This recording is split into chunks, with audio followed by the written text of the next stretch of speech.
Bueno, pues vamos allá, venga, que ya son las 7, empezamos, que luego nos quedamos siempre sin mucho tiempo. Buenas tardes a todos y bienvenidos. Bueno, buenas tardes, buenos días o buenas noches, porque ya en los webinarios es lo que toca. No sabemos en qué franjas horarias os encontráis. Si habéis estado aquí desde hace unos minutos, sabéis que tenemos gente de muchas partes del mundo y no necesariamente de Europa. Sigue entrando la gente a la sala, son ya 135 personas y fenomenal. Nos encanta tanto a Marcos y a mí, en nombre de Value School, que vengáis una semana más a esta cita que tenemos todos los miércoles con los principios de las finanzas personales responsables y de inversión consciente. Bienvenidos a Value School, a los webinarios de Value School, que estamos organizando en el periodo de la cuarentena y del confinamiento y de como lo queramos llamar. Esto va para largo y esperemos que los webinarios pues, se mantengan durante todo el tiempo que dure el confinamiento. Sabemos que tienen buena acogida, los estamos publicando todos en el canal de YouTube de Value School, con lo cual los tenéis allí y los que falten, si falta alguno, pues estarán próximamente disponibles. También en vídeo y en podcast. Que sepáis que los audios los guardamos también para irlos publicando poco a poco en iVoox, en iTunes, en Spotify, donde también estamos, es decir, que los podáis escuchar pues conduciendo tranquilamente en MP3 si os es más cómodo. Bueno, preguntitas y anuncios. Esta semana, espero que mañana o pasado, emitiremos la carta mensual de Value School, donde hablaremos de, pues bueno, de los proyectos que tenemos en mente, de qué pasa con la escuela de verano, que ya estáis preguntándonos por la escuela de verano y no va a haber, ya lo dijimos en el último boletín, pero os vamos a anunciar algo, vamos, súper grande, que esperemos que os guste mucho, pero todavía es un poquito sorpresa, ¿vale? Hablaré también en la carta de Value School de los libros que vamos a publicar. Las publicaciones de los libros se han retrasado, evidentemente, por el tema del confinamiento. Tanto editoriales como librerías están cerrados, pero bueno, que sepáis que todo va a ir según lo acordado en cuanto a lanzamientos, pero retrasados. Y hoy vamos bueno, por cierto, hemos lanzado también el boletín con los anuncios de los eventos de todo el mes. Ya están listos para que os inscribáis los 5 webinarios que tenemos en el mes de mayo, ¿de acuerdo? Quizás añada alguno más, pero los 5 publicados son los principales. Y sin más retraso vamos a empezar ya con la actividad de hoy, que es hablar de este libro. Sabéis que todos los meses tenemos presentaciones de libros. En este mes de mayo hablamos de un clásico moderno de William Bernstein que se llama Los 4 pilares de la inversión. Ojo, porque este libro es uno de los que Amazon, en su versión para Kindle, con cierta frecuencia y de manera recurrente, promociona a precios de risa. Muchos de nosotros lo tenemos en Kindle por €1 y pico o 2 euros, es decir, está muy barato. La edición en papel quizás sea un poquito más cara, pues ronde los 18 o 20 euros, pero lo podéis tener en Kindle por muy poco dinero. Así que estad al tanto de las ofertas de Amazon para libros Kindle. Bueno, para la presentación de hoy contamos con un conocido de Value School que ya ha estado en varias ocasiones con nosotros. Si no lo conocéis, os lo presento a continuación. Es Marcos Álvarez, que es profesor del curso del inversor consciente que estamos dando ya desde hace 2 semanas en Value School, que tendrá la siguiente sesión el lunes que viene. Pero bueno, os lo presento con un poquito más de detalle. Marcos es responsable de relación con inversores de Adarve. Por cierto, tenéis el vídeo de la presentación del fondo Adarve Altea en el canal de Value School, para que veáis la otra faceta de Marcos en cuanto a su fondo de inversión, el que lleva con sus compañeros. Adarve Altea está todo muy bien explicado en un vídeo de 1 hora y media alojado en el canal. Marcos también es consultor de SAP o de SAP desde hace 22 años y es responsable de comunicación de una comunidad que, si no la conocéis, os dirijo ya a ella, porque es una auténtica mina, una cueva del tesoro, que se llama Más Dividendos. Haced el favor de visitarla porque tiene muchísimo material para aquellos como yo mismo, como todos los que queremos saber cómo poner el dinero, nuestros ahorros, a trabajar de la mejor manera posible. Marcos es autodidacta y apasionado por la tecnología, por el cine, la música y las finanzas. Cree en el valor de compartir y divulgar conocimiento para construir una sociedad de personas más libres y responsables. No os puedo, más que encarecer que le sigáis por redes sociales. Publica en su cuenta de Twitter las noticias sobre el mundo financiero y merece mucho la pena. Es una de esas cuentas que merece la pena seguir. Está en Twitter como Maal2Al, ¿vale? O como Aoshi, también le podéis encontrar por allí con esos alias. Y sin más, Marcos, buenas tardes. Bienvenido de nuevo a Value School. Buenas tardes, muchas gracias. Oye, vamos a ver, hablando de este libro, que sé que es uno de tus favoritos, Antes de empezar con la chicha, creo que es un libro, y corrígeme si me equivoco, que para ser un manual, un único libro explica muchas cosas que de otra manera se encontrarían desperdigadas en varias obras o en foros y hace el favor el autor de recogerlas en un solo volumen. ¿Estás de acuerdo? Pues sí, la verdad, porque además está bastante bien explicado, tiene, como bien dice el libro, vamos, explicación de los 4 pilares, va paso a paso y además es suficientemente práctico, o en mi caso, cuando yo lo leí, pues bueno, también es verdad que yo leo de una manera un poco especial y si quieres hablamos de eso después, pero evidentemente tiene una característica muy práctica pues para fijar las bases, para asentar pues, la inversión a largo plazo consistente y con una metodología nada difícil y bastante, iba a decir bastante sencilla. Puede ser bastante sencilla, pero luego, como luego podremos hablar, nada fácil después de llevar a cabo, claro. Bien, antes de continuar con la presentación, porque veo que Juan Pérez acaba de plantear una pregunta, las reglas del webinar en cuanto a preguntas son muy sencillas. Comentarios y reflexiones en la caja del chat y Juan, por ejemplo, tu pregunta, por favor, pásala a la caja de preguntas, ¿de acuerdo? Porque esas son las que iré haciendo a Marcos a medida que avance el webinario.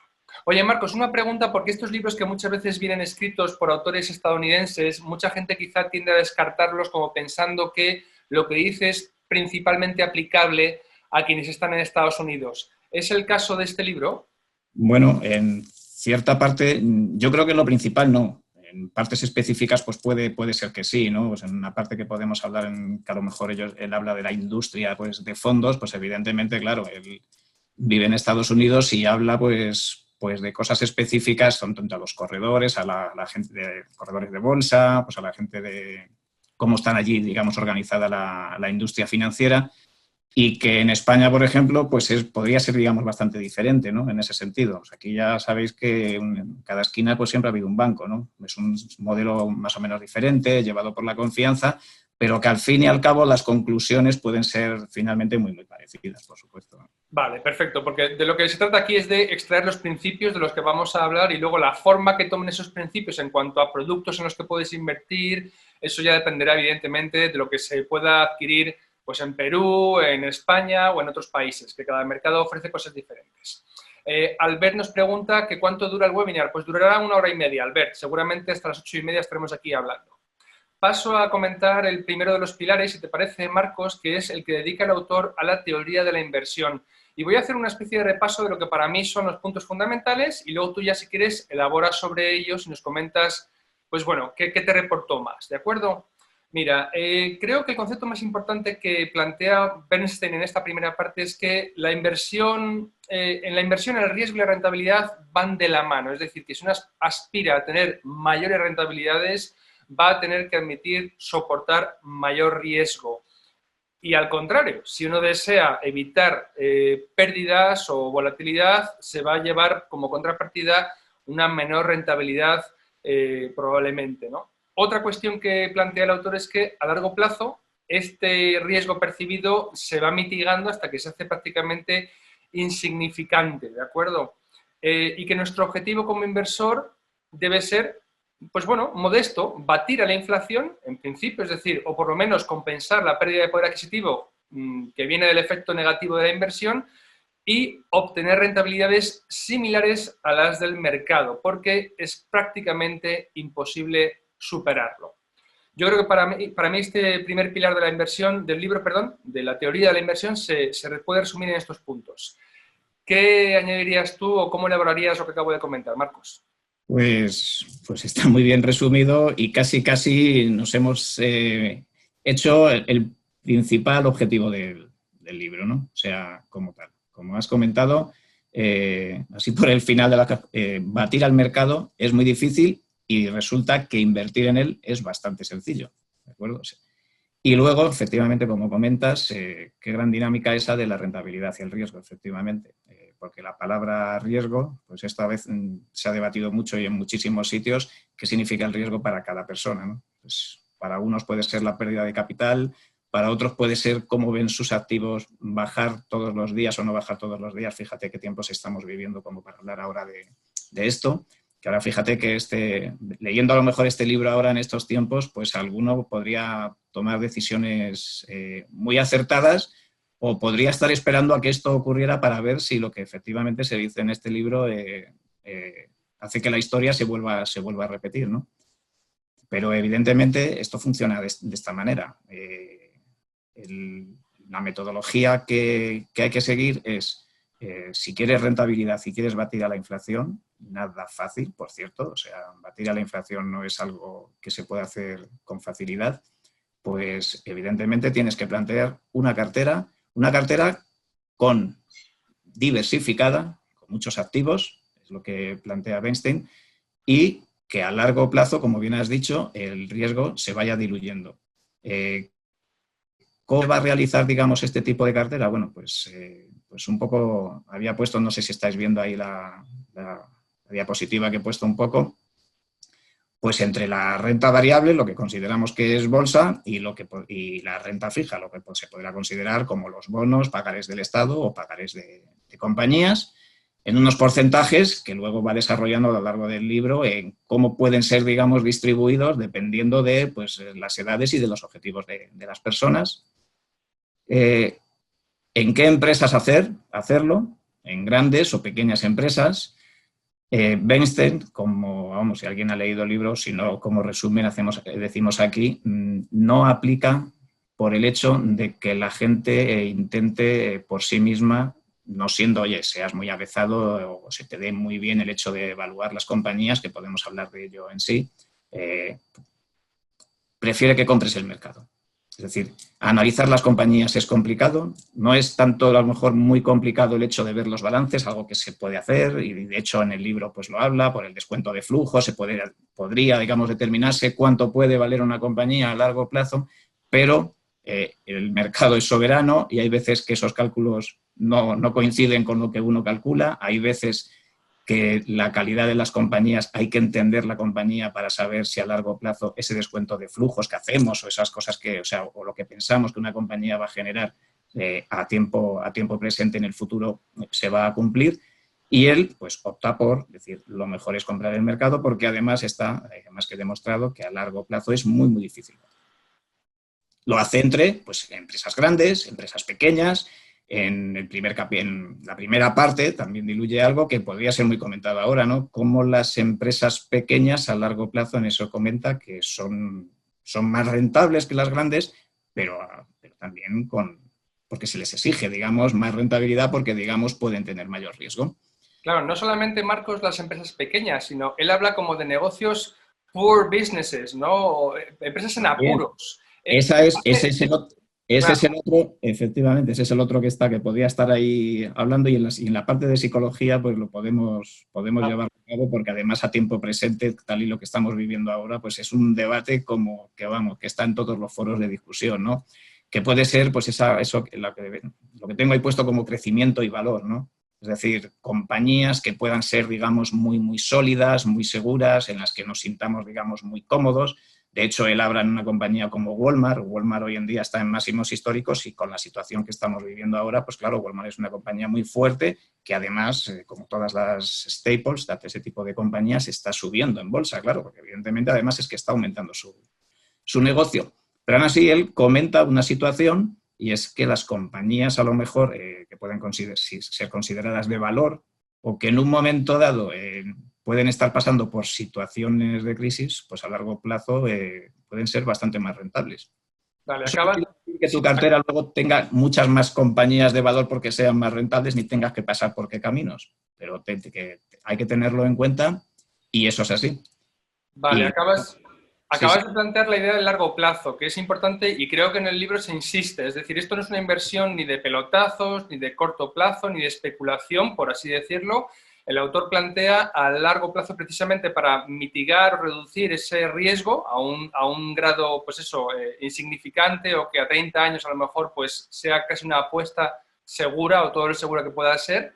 Y luego me llama la atención este enfoque que sin que el autor se pueda escribir, en mi opinión, a un enfoque value, ¿vale? Porque precisamente como tú planteas, él lo que aconseja es comprar el mercado. Sí reconoce, esto que acabas de señalar, que la rentabilidad más grande está, y los datos lo demuestran, en esos pequeños negocios que estén en apuros y que las grandes empresas que compra todo el mundo y que dan mucha seguridad pueden hacerlo bien, pero no resultan tan rentables. Sí, bueno, lo que pasa es que, claro, efectivamente, y de hecho él comenta en la parte de psicología, incluso como resumen, es una frase que en su día a mí se me quedó muy grabada porque, porque efectivamente dice que no hay que mirar ni los 5 ni los 10 últimos años anteriores a qué es lo que ha hecho una determinada metodología de inversión, porque lo más seguro es que en el plazo siguiente se convertirá de otra manera. Claro, lo que viene a decir es lo que no sé es cuál será el plazo siguiente. Imagínate que estuviésemos hablando hace un año de esto. Pues ahora parecería que después de haber pasado 10 años con una metodología de inversión de crecimiento de subida desde el 15 al 20% en ese tipo de fondos, hoy podíamos hablar, si la gente pues, más o menos nos puede seguir, pues las metodologías o fondos de inversión como Peter Sandler, Juan Smith. Adam Smith, de Terry Smith, ¿no? Pues que lo han hecho también, pues a lo mejor alguien podría concluir, pues hace un año, oye, ya después de tantos años de hacerlo tan bien, voy a intentar cambiar una metodología. Luego llega justamente, fíjate, el tema del coronavirus y hace que justamente ese tipo de compañías, pues tecnológicas, staples o de salud, pues no solo no bajen, como las de valor o industriales que están bajando y en el primer trimestre han bajado muchísimo, sino que suban. Entonces, claro, ¿con qué cara te quedas, no? O sea, esto es muy, muy difícil. Bueno, este es el objetivo también de lo que él plantea, de tener una cartera muy, muy diversificada, a largo plazo con las estrategias suficientes. Si compras el mercado, al final básicamente lo vas a comprar casi todo, para que veas la cartera como un todo y no la intentes ver como partes separadas, ni te vengas abajo, porque a lo mejor una parte vaya a funcionar muy, muy bien y veas que otra muy mal, porque además, como acabas de decir, los largos plazos, al leer el libro de Weinstein, a mí fue algo que me quedó al principio, cuando me lo leí. Tengo que decir que yo no soy un experto a veces en este libro a mí me gustó mucho, pero yo me lo leí en inglés y llegan momentos en los que te lo lees en diagonal, claro. Pero lo de los plazos a mí me quedó muy marcado. O sea, el hecho de que yo siempre pensaba pues que 3-5 años era el largo plazo, ¿no? 3-5 años no son nada. Nada. En 10 años, el hecho de que veas que a 10 años muchas veces a largo plazo la bolsa ya no tenga casi riesgo porque es muy, muy difícil perder capital o casi, casi improbable a poco que hayas hecho, como podemos ver después, dólar cost averaging, o sea, el hecho de ir invirtiendo poquito a poco durante todo un proceso, eso no significa nada. Los plazos y los tiempos son mucho más allá. Y claro, y también es verdad que eso es algo que luego uno tiene que plantearse. Uno cuando tiene 30 años, pues 20 años le pueden parecer muy lejanos, pero efectivamente sabe que a no ser que pase nada raro, puede estar ahí. Cuando alguien tiene 50 o 60 años, pues es igual, pues yo pagaría mi cartera si dentro de 20 años sigo aquí en esta dimensión, ¿no? O sea, ya lo ves de otra manera. Los plazos del mercado no coinciden con los plazos humanos. Eso es algo que nos tenemos que meter muy en la cabeza, porque además queremos sentir patrones. O sea, es muy difícil que una persona que esté invirtiendo a 3-4 años, que ya es un plazo a lo mejor más o menos razonable, y vea que una metodología funciona de una manera y vea que otra no funciona, en ese momento a él psicológicamente le va a causar ya el sesgo de una en contra de la otra. Y además puede pasar otro año y puede pasar otro año y estamos hablando de 5 o 6 años y eso ni siquiera es plazo para que algo, digamos, se considere como largo plazo y que una metodología sea mejor que la otra. Pero nosotros nos ponemos nerviosos a poco que lo veamos, algo que dice también Weinstein, a poco que lo veamos día a día el mercado, pues intentamos crearnos los sesgos y claro, y esa es una de las particularidades por las que pues solemos, digamos, fallar. Por eso yo he dicho que el método de hacerlo es sencillo, pero luego no es fácil, porque psicológicamente soportar durante mucho tiempo que ciertas metodologías vayan muy mal, mientras otras van suficientemente bien, para no hablar de si a lo mejor en esas otras no estás invertido, bueno, pues eso es a lo mejor sí es algo que puedes aprender. Quiero decir que tu cartera tiene que estar lo suficientemente bien diversificada para considerarla un todo y para saber que no en todas las épocas todo va a funcionar muy bien. Podríamos hablar de la renta fija. Fíjate ahora lo que está viviendo el país en la crisis de 2008, la prima de riesgo, que hoy se habla poco de ella, ya algún día se empieza a hablar. Porque, Va a empezar. Claro, porque ahora ya nos vamos a endeudar por más del 120% casi del PIB y entonces, claro, ya tendremos que empezar a pagar más por la prima, porque evidentemente las dudas de pago pueden estar ahí, pero en 2008 la prima de riesgo pues llegó al 7-8%. Pues si al 7% por entonces alguien compró un bono, ese bono se pagó. Pues es muy probable que haya hecho más rentabilidad con esa renta fija que con mucha renta variable desde entonces. Eso es otra cosa de las que Weinstein también nos comenta, el hecho de que en los plazos en los que vayamos a ser inversores, no tiene por qué, el hecho de que aunque Jeremy Siegel, que lo comenta, acciones en el largo plazo, y que ahí estuvo Joaquín Oranzábal, me acuerdo contigo, hablando de ese libro, es un libro fantástico. Por cierto, pues claro, en el largo plazo se ve cómo pues, las acciones cogen un 10% frente a un 5% de los bonos. Lo que no sabemos es en qué tiempo nos va a coger y luego en qué tiempo personal también hagamos nuestra cartera. Porque cuando todo baja, parece que es un momento muy idóneo para invertir, como por ejemplo ahora. Pero ¿qué es de nuestra vida personal? A lo mejor nuestra vida personal no nos permite invertir todo lo que nosotros quisiéramos en un momento como este, que como bien dice Weinstein, cuando todo aquello se ve perdido es cuando mayores rentabilidades se hace y bueno, y pone muchos ejemplos al respecto históricos. Y de ahí, pues, oye, el otro eslabón que tengo ahí pintado en verde, que son los países, es el otro, digamos, la otra manera de invertir. Además, o sea, la otra manera, vamos, la otra pata de invertir también es el hecho de hacer tu asset allocation, o sea, es decir, inviertes en renta variable, en renta fija, en empresas pequeñas, en empresas grandes, de crecimiento, de valor, lo que es en el mercado entero y en los países. Puedes invertir en Estados Unidos, pero puedes invertir en otro tipo, en países extranjeros. Y algo que recalca mucho es el índice, efectivamente, que cuando compras el mercado, por lo general tienes un índice de supervivencia, pues que lo vas a conseguir. Es decir, porque el mercado sobrevive. En cambio, pues muchos de los fondos de inversión o productos de inversión por el camino que se han hecho, pues desaparecen de las estadísticas, son incomparables y de hecho eso hace incluso que el mercado sea más eficiente incluso de lo que ya sabemos que lo es.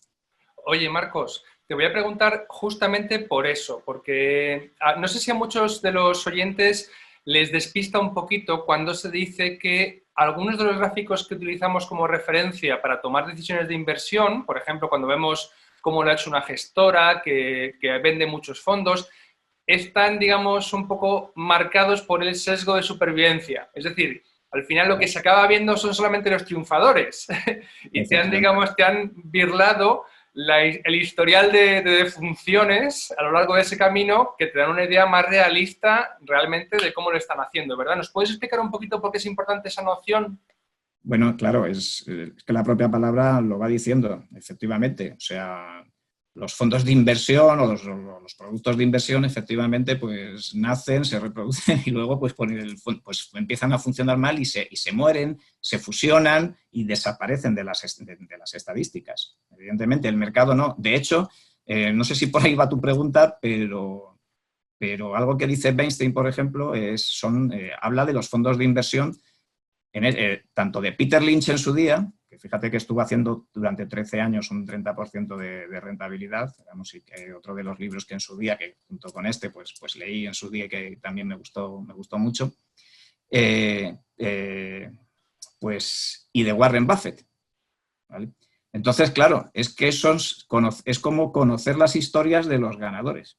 Claro. Lo que sabemos es las historias de gente que a lo mejor pudo hacer cosas parecidas, él escogió otro ciclo y a lo mejor no les hubiera pasado lo mismo.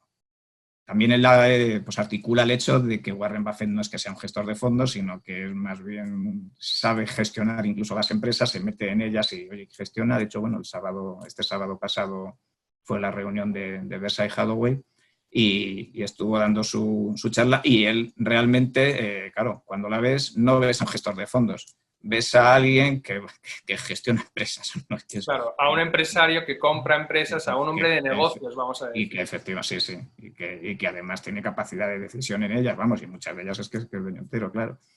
Y bueno, y en el caso de Peter Lynch, pues evidentemente pues comentaba que muchas veces las grandes rentabilidades se hacen al principio, cuando no hay partícipes, cuando los fondos son suficientemente pequeños, cuando en algún momento, oye, pues evidentemente tienes compañías que suben y luego al albur de la gran rentabilidad, todo el mundo quiere entrar en la rentabilidad cuando todo sube Y entonces en esos momentos, cuando ya todo es más grande, es más difícil batir, o sea, es muy difícil batir al mercado y ya lo empiezas a hacer como él y bueno, y esto se junta además con otra característica, porque si tú estás en un fondo de inversión que va bien o razonablemente bien, aunque no sea como el mercado, puedes estar igual de contento. Y esas son las cosas también que hay que sacar de cuando se leen los libros. Por eso te he comentado yo antes que yo cuando leo los libros intento leerlos desde una perspectiva un poco más alta. Porque si lees a Warren Buffett con la idea de que todo lo que leas te va a gustar, pues a lo mejor no sacas ninguna conclusión, a lo mejor de lo que no te cuenta, que a lo mejor es mucho más importante, ¿no? Pues en este sentido, Weinstein, pues a lo mejor nos cuenta que él prefiere estar indexado en el mercado antes que a lo mejor en fondos de autor porque es difícil encontrarlos. Pero no dice que no sea imposible y no dice que los caminos por los que este tipo de gestores funcionan o hacen su rentabilidad sean malos. O sea, quiero decir, dan rentabilidades aceptables y pueden ser muy buenas. ¿Cuál fue el problema principal? Lo cuenta hasta incluso Peter Lynch en sus propios libros, que la gente, ¿qué es lo que hace? Pues cuando el fondo sube, compra, y cuando el fondo baja, vende, yendo al contrario de cómo se tenía que hacer, y efectivamente así pues no hay quien haga una rentabilidad. Claro. A mí me interesó bastante porque no conocía el detalle. En el libro cuentan que el fondo Magellan de Peter Lynch al principio era un fondo que estaba cerrado, es decir, no era un fondo de suscripción pública, por así decirlo, ¿no? Exactamente. Luego, y los últimos años del fondo, es decir, los primeros años de rentabilidades extraordinarias se lo llevó la familia propietaria de la compañía, de Fidelity. Después ya se abrió al gran público y esas altas rentabilidades trajeron un capital inmenso que le hicieron proporcionalmente más difícil a Lynch la tarea de alcanzar rentabilidades excelentes. Y luego demuestra que en los últimos años, bueno, sí, sacó ventaja al mercado, pero tampoco tanto. Es decir, porque es que con esos volúmenes que manejaba era tremendo. Bueno, es que yo recomiendo a los oyentes que lean Batiendo a Wall Street, donde para mí es un libro muy personal de él, donde cuenta su vivencia y que cómo dejó la gestión, porque es que era un trabajo ímprobo. Sí. Oye, pregunta Nacho Breña, Marcos, por tu forma especial de leer. Acabas de hacer una referencia. Dice, ¿cuál es la forma especial de leer de Marcos? Pues mira, sí, alguna vez lo he podido contar. Pero yo, por ejemplo, cuando yo empecé a leer las cartas, por ejemplo, de Warren Buffett, empecé a leer sobre Warren Buffett, ¿qué fue lo que aprendí? Aprendí que él siempre se comparaba con un índice que se llamaba el S&P 500 Total Return, que daba un 10% que no lo gestionaba nadie y que estaba ahí desde siempre. Y que no dependía de que yo encontrara a alguien tan bueno como Warren Buffett para tenerlo. Entonces, yo de leer a Warren Buffett aprendí que la gestión pasiva era importante y que debía estar en una cartera. O sea, de leer a Bogle, que digamos, pues fíjate, yo creo que entre Weinstein y Bogle, si alguien se lee esos dos se leen sus libros, pues vamos, van a salir indexados seguramente, porque van a salir con la gestión indexada seguro y les irá francamente bien, desde luego. Pues yo cuando leía a Bogle, pues me di cuenta que tener algo de gestión activa en filosofías de inversión, pues como las de Warren Buffett, Terry Smith o los fondos de inversión value que podemos tener incluso en España, que a lo mejor ahora no van tan bien, pero bueno, hay que darle tiempo al tiempo de las cosas, pues también era necesario. Bogle te está diciendo efectivamente, al igual que Weinstein, que es muy difícil batir al mercado, que la rentabilidad del mercado es eficiente, pero que tienes que pasar por trayectos que no son nada fáciles. Igual que ahora todo el mundo puede decir, hay una metodología de inversión, o la inversión, por ejemplo, en valor, que todo el mundo puede conocer, lleva muchos años haciéndolo pues, peor que el crecimiento o que la gestión pasiva. En los años 2000, 2001, 2002, el S&P 500 estuvo cayendo durante 3 años a doble dígito. Eso no creo yo que cualquiera que a lo mejor se haya leído ahora mismo el libro, lo pones en práctica y estás 3 años cayendo, ojo.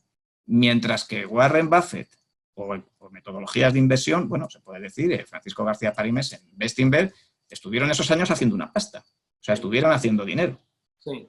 Entonces, las cosas hay que verlas siempre a largo plazo y con los ciclos adecuados, para ponerlo todo en su contexto. Evidentemente. Oye, Jorge López nos pregunta, ahora que habláis de los fondos que cierran, ¿existe alguna web donde ver los fondos cerrados? Y si te cierran un fondo en el cual estás invertido, ¿cómo te enteras cuando lo reabren? Gracias. Bueno, yo no sé si es tanto el hecho de que un fondo pueda cerrar por el hecho de que quiera cerrar en el hecho de que el inversor, el gestor, diga no quiero que entre más capital porque si entra más capital no lo puedo gestionar de una determinada manera y entonces evidentemente se cierra y ahí no entra más capital. ¿De acuerdo? En Europa ese tipo de deshaces se pueden hacer ahí lo que se llama el soft close, un cierre digamos suave. Es decir, no se deja a partícipes que no estén invertidos, pero a los que ya están, pues sí se les deja invertir más, o lo que es un hard close, o sea, un cierre que evidentemente va a haber un comunicado, todos los fondos tienen que tener tienen un comunicado en el que te dicen ya no se puede invertir más, o cierran de una manera muy sui generis, que es el hecho de que quiera invertir, pues tiene que pagar un 10% de comisión por cada capital. Claro, de esa manera nadie mete un duro, claro, no es que lo cierren de esa manera. Aquí en España no se permite lo que es el soft close, no existe. Pero bueno, hay alternativas parecidas y en este sentido, bueno, pues se puede decir, la gestora Magallanes de Iván Martín han sido pioneros en hacer ahí una situación de paso no paso con sus fondos de inversión, porque tienen fondos de inversión y tienen además un compromiso, como otras muchas gestoras value, de cortar y cerrar sus fondos cuando lleguen a determinados capitales. ¿Por qué? Y tiene su sentido. Porque cuando tienes un determinado tamaño no puedes gestionar de la misma manera y no puedes hacer más rentabilidad a lo mejor que la que hace el propio mercado y no tienes valor que ofrecer. Claro. Me imagino también que Jorge quizás se refiere a, y esto te lo pregunto, Marcos, pudiera darse el caso en que a lo mejor la gestora deja de comercializar ese fondo y a los partícipes les pasa de golpe a otro fondo donde se integran Sí, esos fondos. eso es muy... efectivamente, es que los índices, por eso dice el índice de supervivencia. Normalmente en un fondo estás metido en un fondo y de esto, pues ese fondo se fusiona con otro de la casa y pasa a ser otro y tú vas navegando dentro de los fondos, de fondo en fondo, de fondo en fondo y efectivamente, y se van quedando por el camino y claro, y vas cambiando de nombre, de no nombre, bueno, pues, y eso es claro que existe. De ahí el sesgo de supervivencia, vamos, entre otras cosas. Perfecto. Vale, pues oye Marcos, yo creo que, no sé, salvo que tengas que añadir algo más de este pilar, pasamos al segundo, porque nos quedan todavía unos cuantos. ¿Te parece? Como quieras. Pues venga, vamos allá. A ver, el segundo pilar es la historia de la inversión. Imaginaos que de lo que va a hablar aquí es de las grandes crisis, los momentos en que el mercado se ha vuelto loco y las oportunidades o catástrofes que eso trajo consigo, ¿no? Resumen que te hago, Marcos. Lecciones de la historia de la inversión. Los mercados pueden ser totalmente irracionales, pueden volverse locos y los inversores, claro, tienen que saber cómo manejar esas situaciones. Segunda lección, conocer la historia de los mercados y de la inversión nos va a ayudar a mantener la calma cuando todos se vuelven locos. Algo que yo he oído mucho durante estas últimas semanas, ya llevamos casi un mes de crisis del virus, del coronavirus. Esto lo hemos visto antes y las cosas no sabemos cómo se van a recuperar, pero se acabarán recuperando. En fin, eso de que la historia no se repite, pero sí que rima. Otra lección. A la hora de las grandes caídas, los jóvenes tienen que alegrarse, porque lo que les conviene son precisamente empezar a invertir cuando los mercados caen. Otra lección. A los mayores, precisamente lo que les conviene es que el mercado no caiga cuando empiezan a lo mejor a desinvertir. A recuperar Sus inversiones, ¿no? Con lo cual nunca llueve a gusto de todos. Durante los tiempos de gran optimismo, los rendimientos futuros son más bajos, mientras que cuando las cosas se ponen negras, los retornos futuros son más altos. Y lo que decíamos antes, a largo plazo las empresas pequeñas obtienen mejores retornos que las grandes. Eso es un poquito, para mí, el resumen de este segundo pilar de la historia de la inversión. ¿Qué añades, Marcos? Bueno, pues poco más, porque lo resume perfecto. Bueno, en este caso, pues claro, comenta casos o momentos sobre pues, de burbujas, como la historia de la burbuja de los mares del sur, no sé, incluso, bueno, pues a alguien se le viene le puede venir a la cabeza la burbuja de los tulipanes. Y mencionando que las personas somos emocionales. Como somos emocionales, pues bueno, igual que en un momento dado el mercado a largo plazo puede ser eficiente y batir al mercado es muy difícil, pues es evidente que en los medios plazos o por situaciones de pánico el mercado se puede volver lo suficientemente loco, lo que llaman Benjamín Graham decía que el Mr. Market, el señor mercado, pues en el corto plazo pues era como una balanza que se movía muy rápido, bueno, ya a largo plazo pues paraba y pesaba, ¿no? Bueno, pues este tipo de cosas pues pues existen y pone en contexto pues muchas a lo mejor que no han pasado hace mucho tiempo. Pone el caso del Long Term Capital Management, el ETCM. Esto ocurrió hace poco y era un fondo de inversión en el que parecía que solamente se ganaba capital. Se ganaba dinero, se ganaba dinero, se ganaba dinero, estaba hecho por gente que era premio Nobel y claro, estaban invertidos pues eso, pues diciendo, oye, cogemos dinero prestado de esto tan seguro y lo ponemos en estos bonos que están en Rusia que parece que pagan hasta que, pues por lo que sea, colapsaron, se dejó de pagar y no poca cantidad de capital había invertido ahí. Bueno, de hecho, no poca capital que provocó un derrumbe financiero en Estados Unidos, bueno, y luego lo que se trasladó a los mercados, que no fue poca cosa. Bueno, entonces ese tipo de cosas pues pueden ser así. Claro, también es cuando está escrito el libro, es que la crisis de 2008 pues está ahí. Yo puedo recordar muchas veces algo que sea inusual, porque esto de que está ocurriendo ahora, por ejemplo, con el COVID, pues igual hace replantearse que si esta crisis puede ser diferente a todas las anteriores, pero es que ¿cuál no lo es?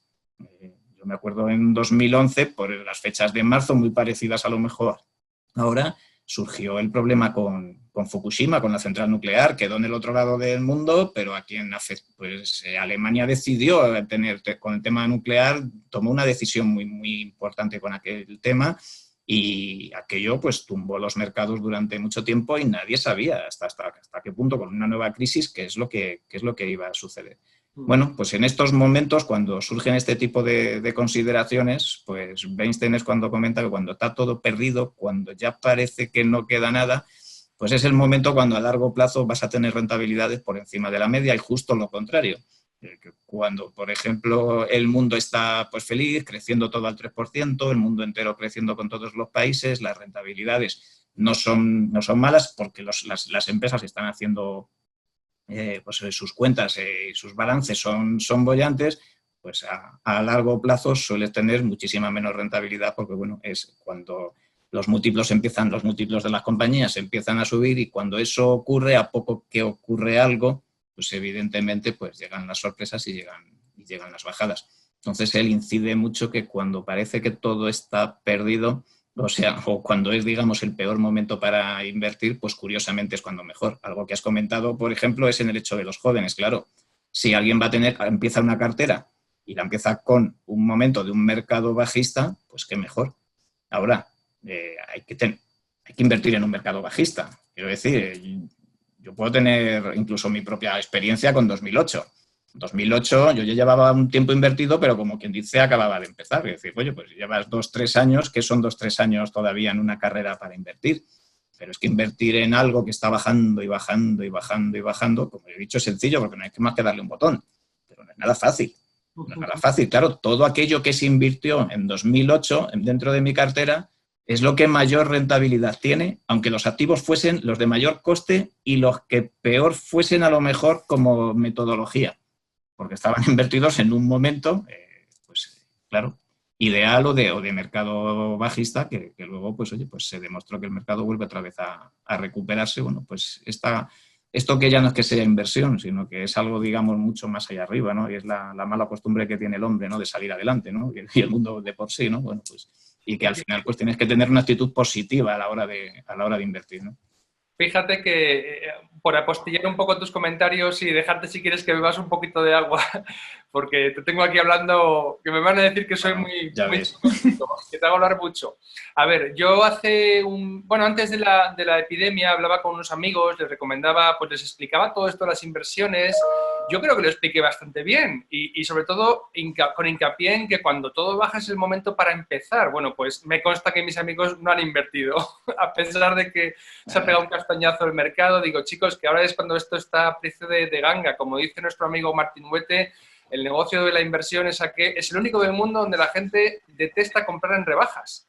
Y es que es así, ¿no? Y al final, fíjate, comentando un poquito la actualidad más cercana, el rebote que ha pegado los mercados en las últimas 2 semanas. Hemos visto bajadas del 30% a lo mejor de los índices generales y han subido a lo mejor un 20% desde esos mínimos en materia de 2 semanas, con lo cual, digamos, hay por utilizar la palabra tan de moda, mucha resiliencia. Es decir, es un organismo muy fuerte en su conjunto, con lo cual, pues bueno, efectivamente a largo plazo hay que ser optimista y pensar que esto se va a recuperar y no sin fundamento.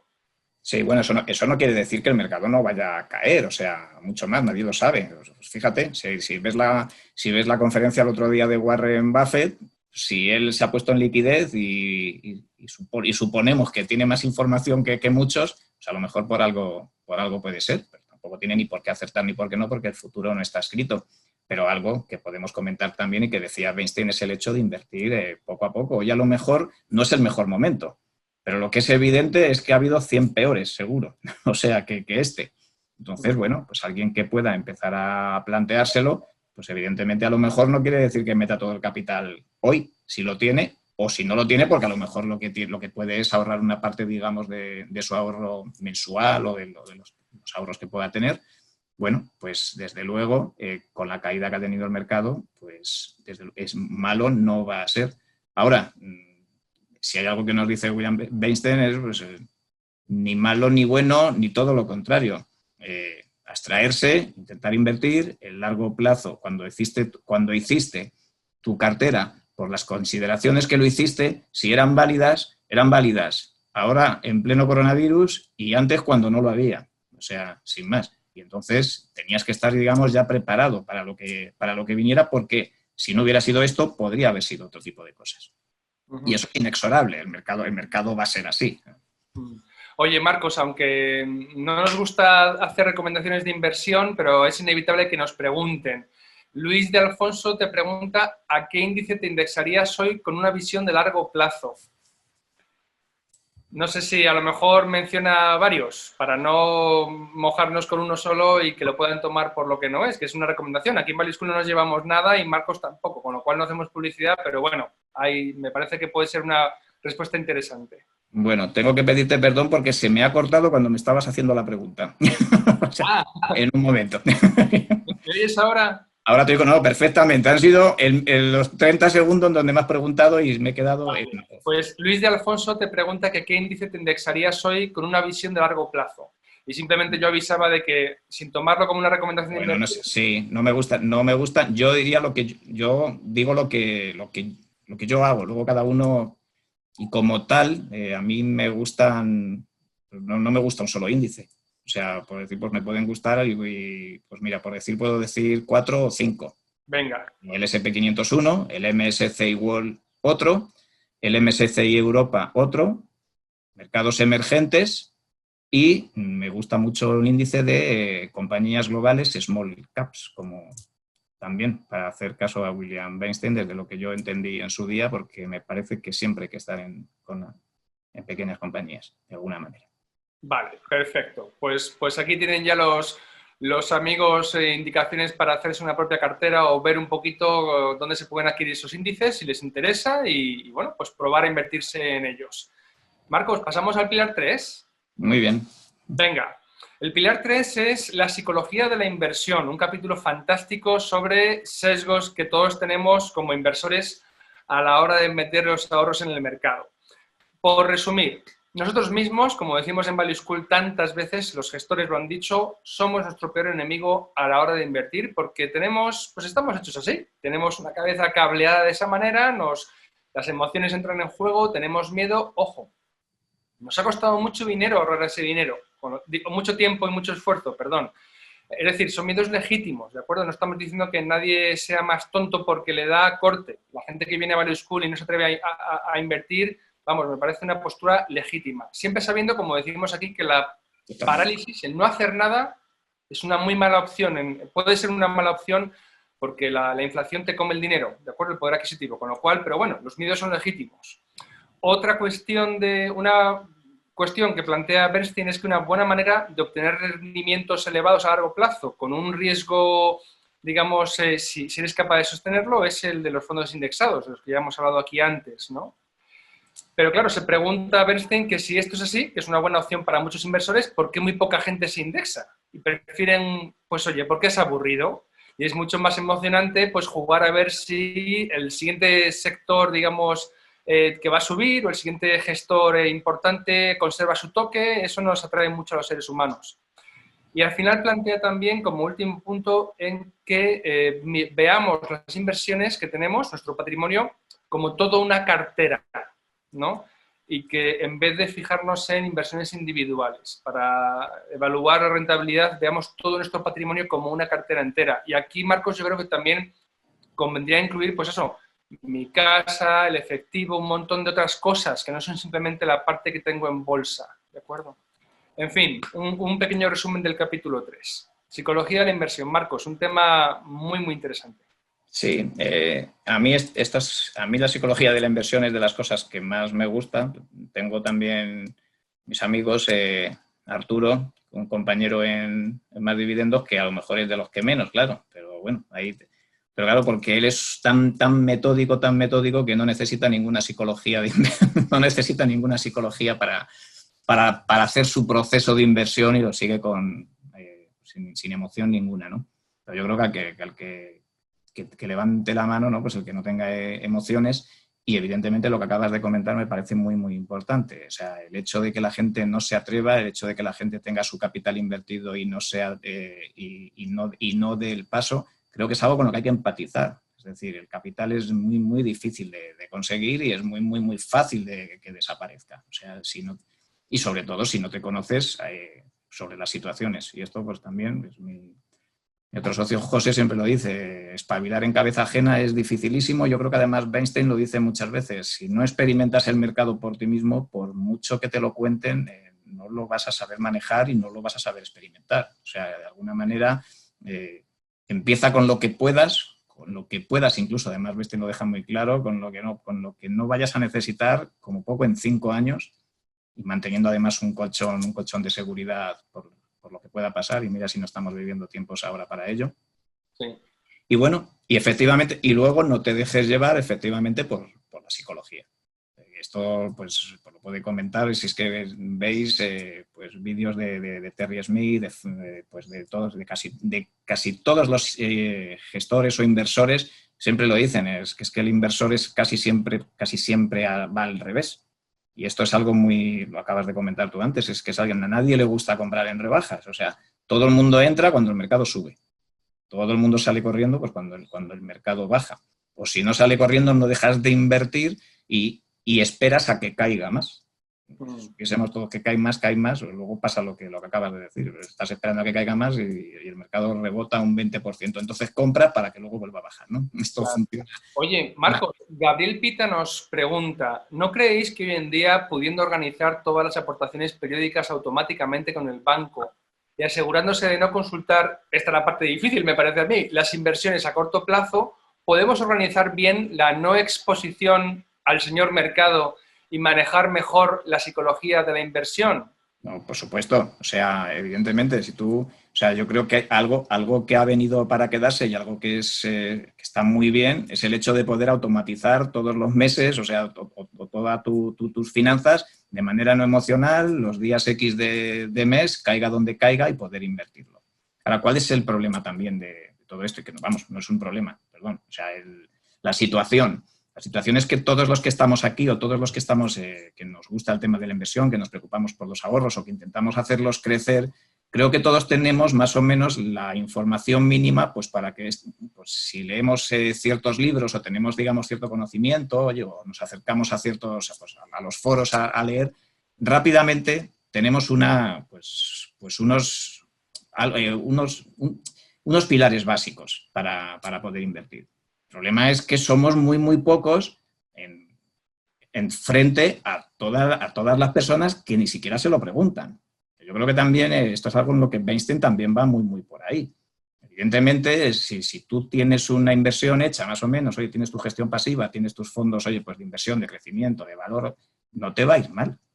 Es muy probable que a lo mejor, pues con la cartera que pueda proponer William Weinstein o, pues oye, pues las carteras permanentes, ¿no? Pues de la que habló Antonio Rico, ¿no? De Brownie, pues puedan ser mejores, no mejores, dependiendo incluso además de la época del tiempo que te toque vivir, ¿no? Porque los ciclos funcionan como funcionan, pero mal no va a ir. El tema es a quién esto no le es emocional, que esté muy, muy fuera, digamos, de la inversión. Que nosotros a lo mejor lo podemos, digamos, más o menos llevar. A poco que experimentes el mercado lo puedes aprender. Yo estoy casi seguro que mucha gente no pasó por el 2008 pero esta lección, que no sabemos cómo va a terminar, pero que la gente que está, digamos, invertida, la va a aprender. Y de esta lección va a sacar consecuencias que le van a determinar cómo vaya a invertir en el futuro, porque a lo mejor invirtió más de una determinada manera, o más de lo que pudo, o menos, o hizo menos en momentos de miedo o pánico de lo que a lo mejor tenía que haber hecho si hubiese seguido un proceso. Y eso estará muy bien. El problema está todos los que estamos, digamos, fuera digamos, la gente que está, digamos, fuera de ese ámbito de inversión.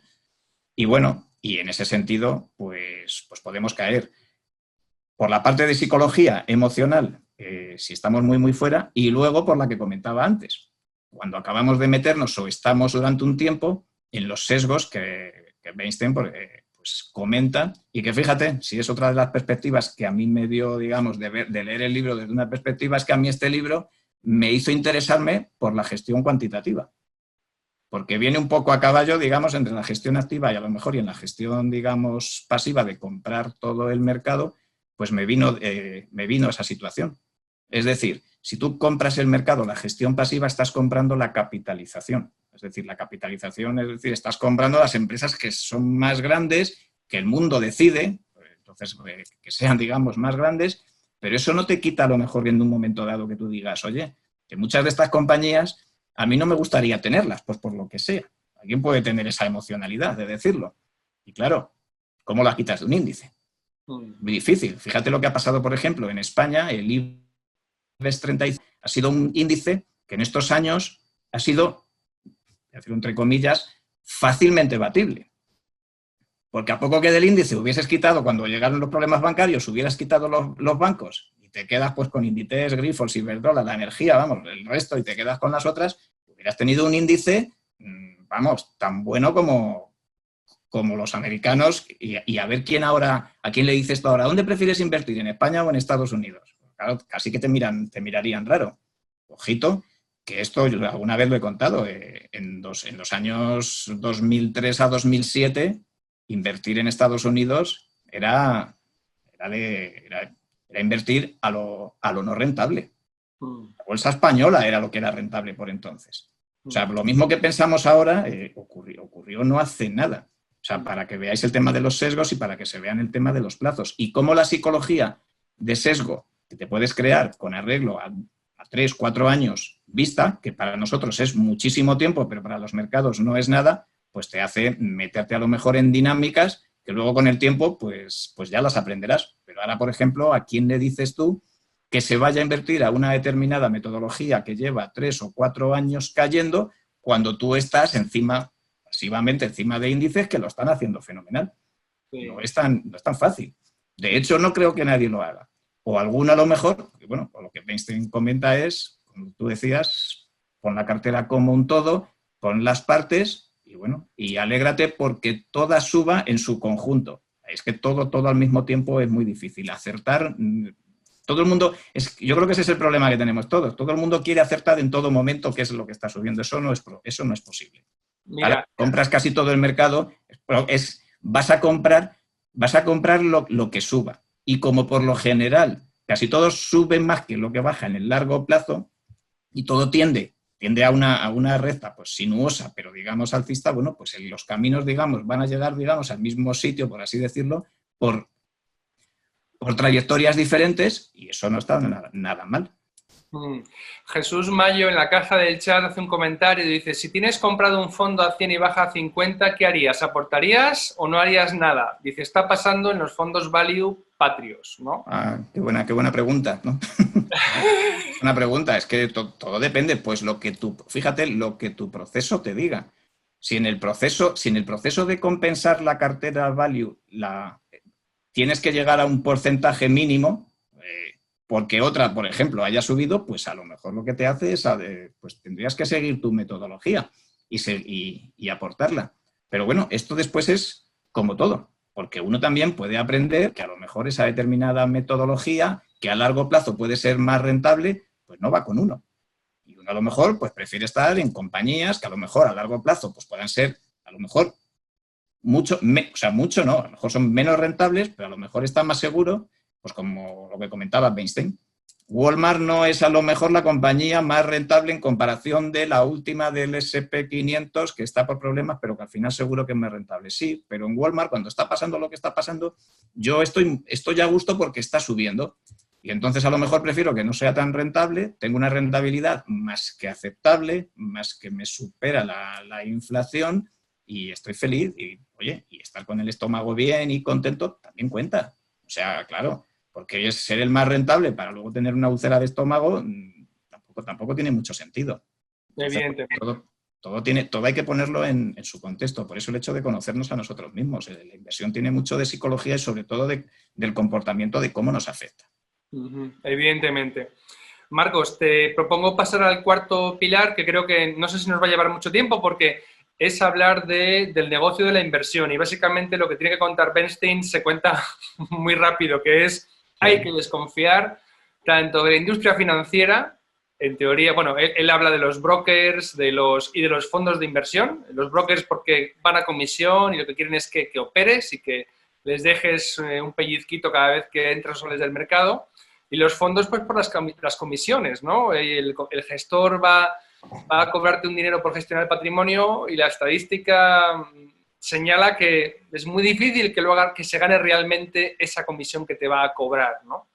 Y después también él alerta contra el periodismo financiero, lo que muchos amigos de la inversión llaman ruido del que hay que aislarse, ¿no? Estos artículos de la Navidad y el verano, los 10 valores en los que hay que estar en este momento para aprovechar la reentrada en el curso, bueno...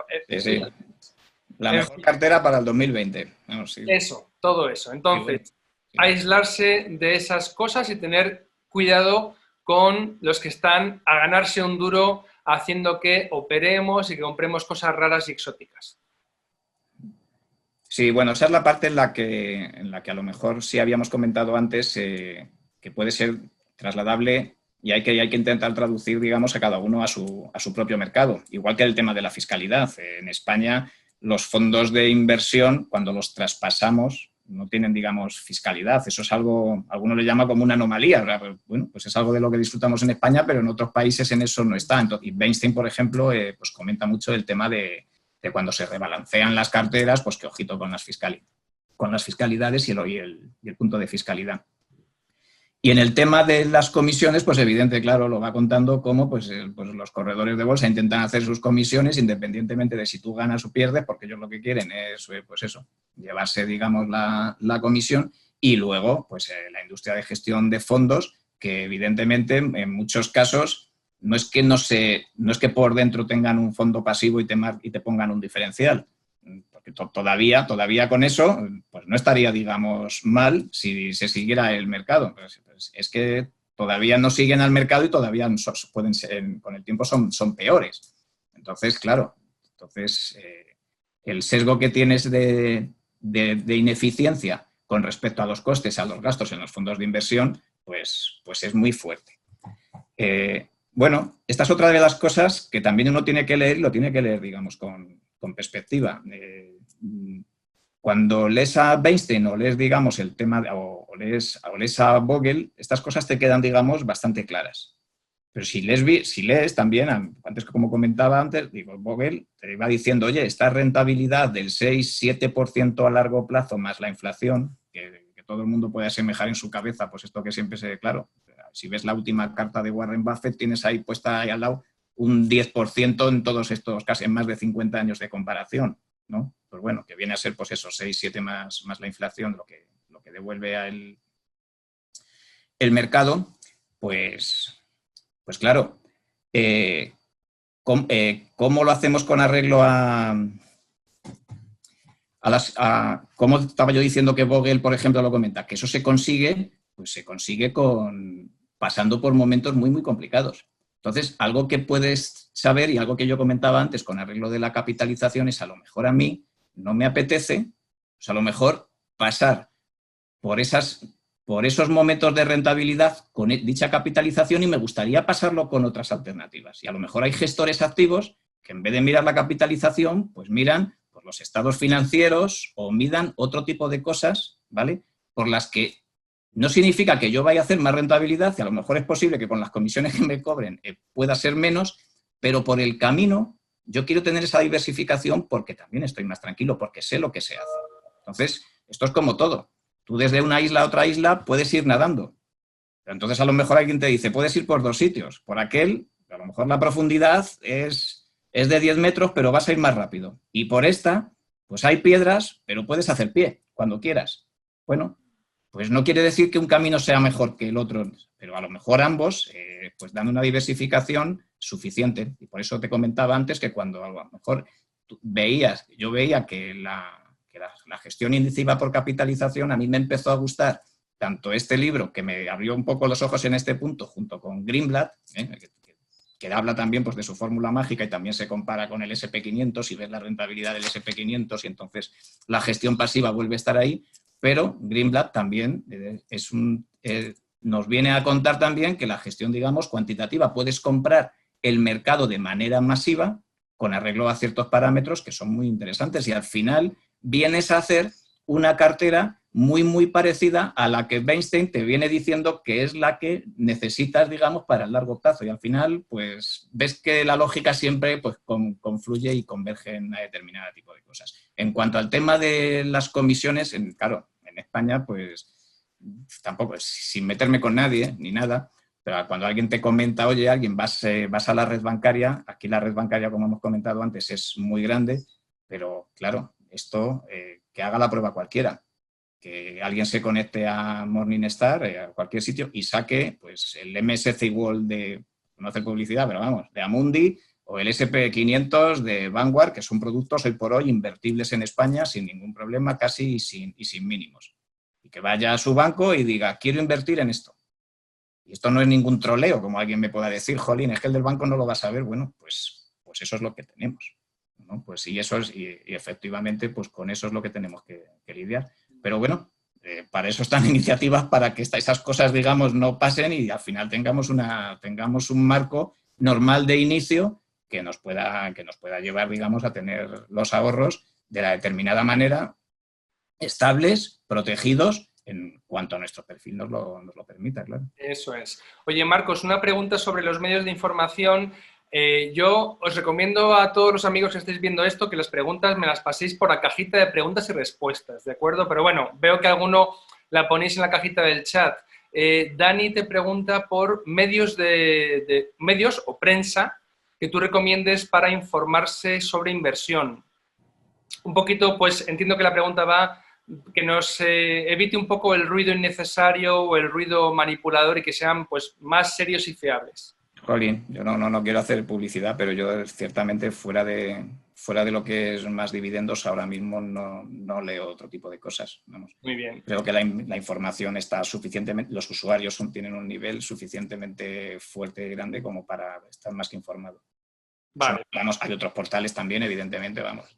No, pero está muy bien y no es publicidad, no hay ningún problema. Aquí en Value School hemos hablado de más dividendos muchas veces.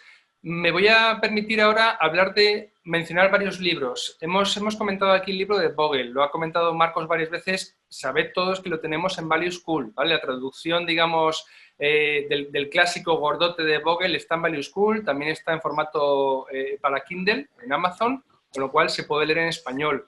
Sobre Peter Lynch, que hemos comentado antes, yo recomiendo, de nuevo, insisto, Batiendo a Wall Street o One Up on Wall Street, ¿no? Un paso por delante de Wall Street, me parece que se llama. Sí. El de Batiendo está en Value School, editado con Deusto, y el otro está también con Deusto, pero no está en nuestra colección, ¿vale? Y eso en cuanto a libros. Y lo que tú comentabas de la gestión cuantitativa, insisto, os animo a que veáis el vídeo de Adarve, donde habla con Arturo, a quien ha mencionado, del enfoque del fondo Adarve Altea, ¿vale? Que se basa en gestión cuantitativa y ahí Arturo explica bueno, pues que intentan evitar el sesgo de gestor, la emocionalidad y este tipo de sesgos que también, como seres humanos, efectivamente, afectan a los gestores y su estilo, pues busca librarse de ellos, vamos a decirlo así, utilizando modelos. Marcos, vamos a la última parte del libro, si te parece. Antes de entrar ya con todas las preguntas, que hay un montón de ellas, hay 25 que se están acumulando, que va sobre las estrategias de inversión. Yo aquí he tomado notas. Esta es la parte donde a mucha gente le dirá, bueno, pues yo voy directamente a esta parte del libro porque es donde él empieza a mencionar los índices concretos, los fondos concretos que él recomienda, ojo, para el lector estadounidense, efectivamente.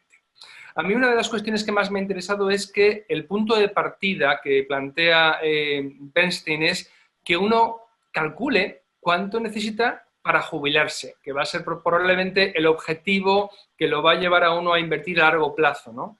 ¿Cuánto tienes que tener? Sobre todo para ir sacando poco a poco durante los 30 años de jubilación o 20, los que tú te plantees, sin agotar antes de tiempo ese fondo. Es decir, y eso te va a dar una cantidad a la que debes aspirar a través de tu ahorro y tu inversión de ese ahorro, ¿no?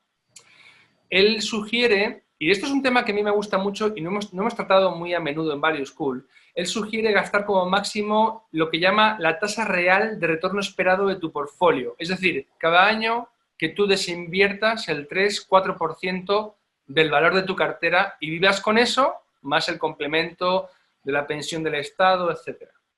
Aquí es cuando él introduce también el primo del dollar cost averaging, que lo llama value averaging, me parece, que es una especie de vuelta de tuerca, ¿no? a la compra periódica que nos permite promediar a la baja el precio de nuestras participaciones.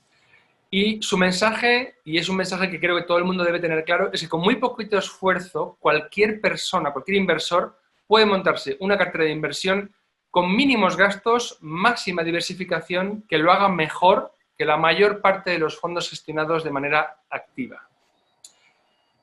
Marcos, estrategias de inversión. A mí me gustaría emplazarte más adelante a una charla sobre el método y el plan, porque has hecho hincapié en esto, que para mí es lo que te va a responder a todas las demás preguntas, ¿no? Quizá no sea el momento de abordarlo porque es una cuestión bastante más amplia, pero bueno, ¿cuáles son tus ideas? Bueno, yo voy a decir algo que es muy, muy tonto, ¿no? Pero una vez que uno ha leído, una vez que uno sabe pues, qué es lo que puede ahorrar, una vez que uno piensa cuáles pueden ser sus objetivos, lo principal que tiene que hacer es comenzar y pensar por sí mismo. A lo mejor me he ido por los cerros de Úbeda, pero bueno, creo que aplica mucho con lo que comenta Bernstein también. O sea, fíjate que él plantea ejemplos para determinados tipos de gente, dependiendo sus edades o dependiendo sus características. Por eso es tan difícil acertar, digamos, con cómo puedes, digamos, plantearte a lo mejor una cartera. Lo que comentabas, por ejemplo, del tema de cuál es el objetivo. El objetivo, el que plantea siempre es vamos a invertir a largo plazo para que cuando llegue el momento en el que no tenga recursos, la jubilación, qué es lo que tengo que tener y cómo me lo tengo que gastar, pues para que, digamos, ese capital no se descapitalice, ¿no? Y bueno, pues has comentado tú eso. Bueno, de hecho, pues es muy famosa, ¿no? La regla del 4%, ¿eh? Que bueno, que en realidad es como si fuese el 5, le dan un 1% un poco de margen, ¿no? Bueno, y viene a ser, pues eso, pues casi digamos, ese capital, sobre el total del capital aplicado sobre ese porcentaje, digamos que eso es lo que no deberías gastarte con arreglo a lo que históricamente se ha visto que ha hecho el mercado, digamos, en porcentajes, digamos, de tu cartera, renta variable, renta fija, y que eso no haya descapitalizado tu cartera y que además vaya rentando.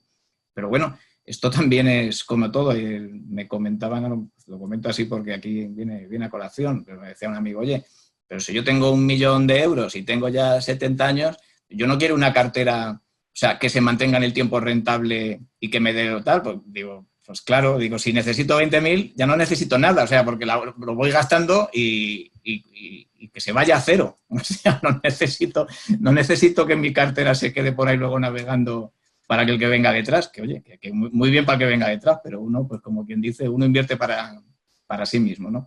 Bueno, pues entonces, sí, evidentemente es cómo crear la cartera. Creo que en mi caso, por ejemplo, yo leí a William Bernstein, pero en cambio no empecé como él dijo. A lo mejor está un poco más explicado, pues la vez que me vi contigo hace un poquito más de año y medio con el Fondo Soberano de Noruega, pues yo, fíjate, que al final termina la cosa muy, muy, muy parecida. El Fondo Soberano de Noruega, pues su renta variable, su renta fija, los rates, que también comenta inmobiliario, que también comenta Bernstein en su libro, termina de la misma manera. Bueno, pero cada uno, digamos, va conociéndose a sí mismo y va haciendo, digamos, la cartera con arreglo a objetivos que pueda tener.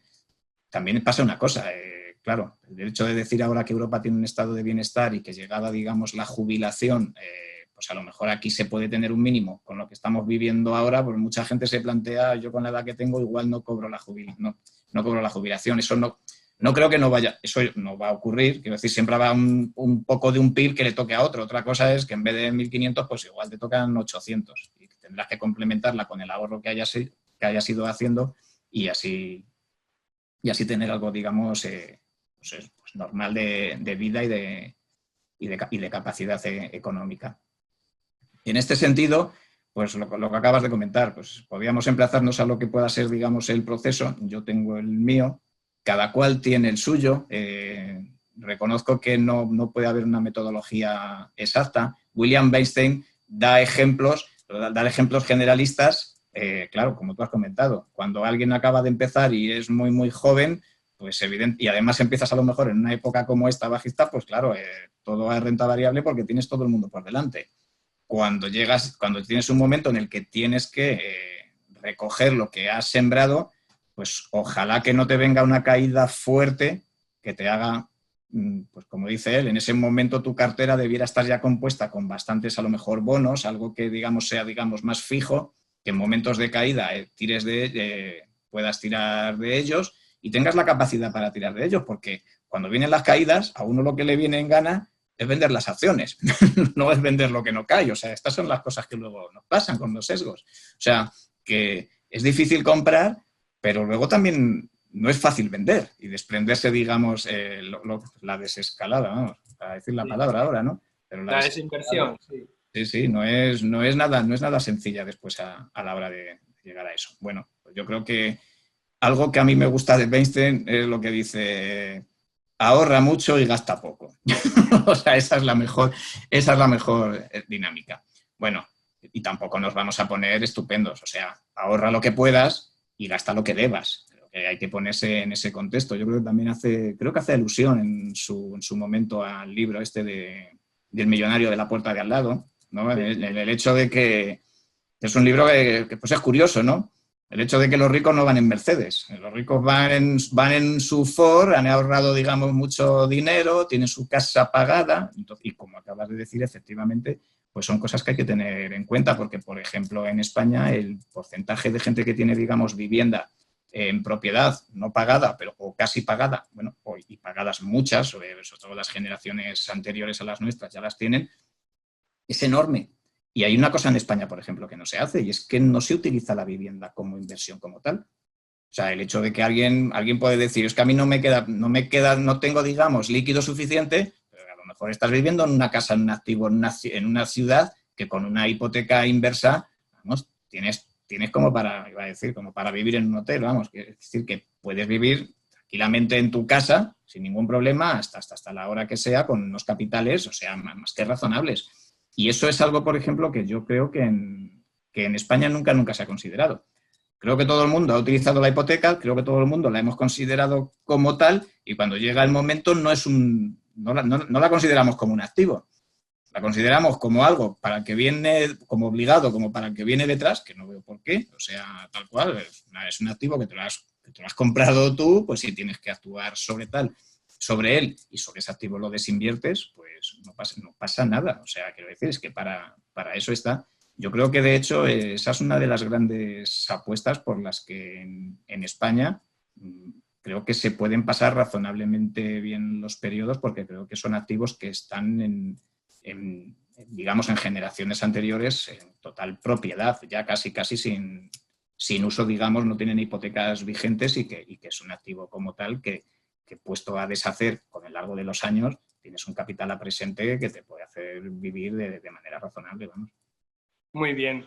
Marcos, pues creo que con esto ya acabamos el libro. ¿Te parece que pasemos al turno de preguntas?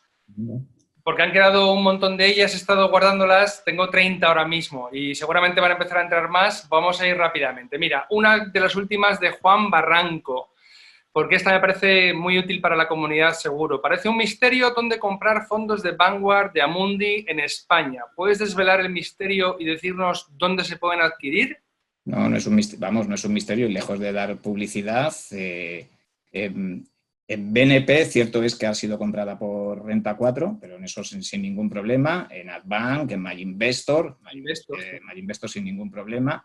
Los de Amundi, vamos, creo que hoy he visto además 6, porque esta pregunta me la han hecho hoy en una comunidad, y vamos, 6 de Amundi de MSCI World, Emergentes, vamos, el SP500, Japón, Asia es Japón, en Open Bank sin ningún. Open Bank, que no es un banco raro, o sea, sin problemas.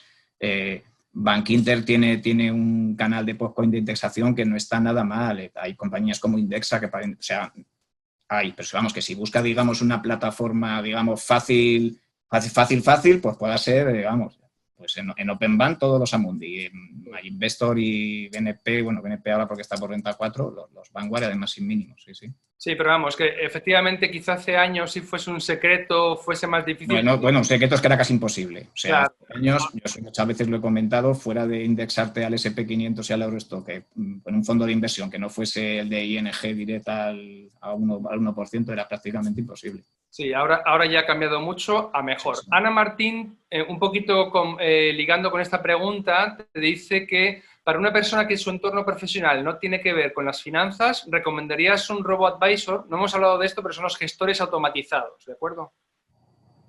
¿Qué pregunta? Pues esto es como todo. Yo no los utilizo porque pienso, pero claro, esto sí que es de sesgo, porque pienso que lo que conozco me hace tener la cartera como yo creo que mejor me la haría yo mismo. O sea, quiero decir, ningún robo-advisor.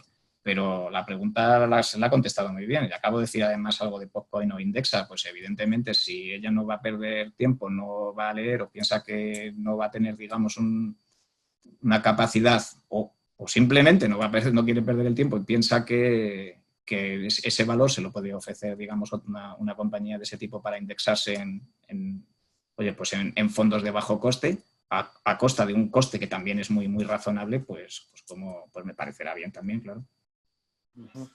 Oye, Miguel Aguilar pregunta, normalmente se habla mucho de las comisiones de los fondos activos con respecto a los índices, pero no se suele hablar de los costes de suscripción y de reembolso de casi todos los fondos, incluidos los índices.